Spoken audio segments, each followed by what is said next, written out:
আসসালামু আলাইকুম। কেমন আছেন সবাই? আশা করি সবাই খুব ভালো আছেন। আজকে সুন্দর একটি ভিডিও নিয়ে আসলাম।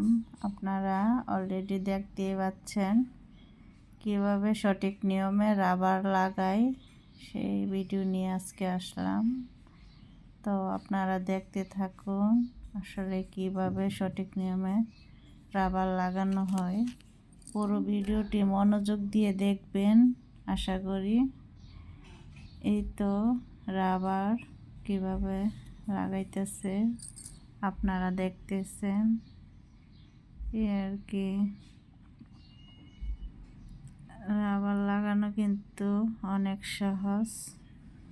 তারপরে আপনারা মাঝখানে দুটি সেলাই দিবেন যাতে রাবার ভাঙা না পড়ে, রাবারটা যাতে ঠিকঠাক মতো এঁটে থাকে। সবাইকে ধন্যবাদ আমার ভিডিওটি মনোযোগ দিয়ে দেখার জন্য এবং আমার পেজটিকে, আমার চ্যানেলটিকে সাবস্ক্রাইব করে দিবেন।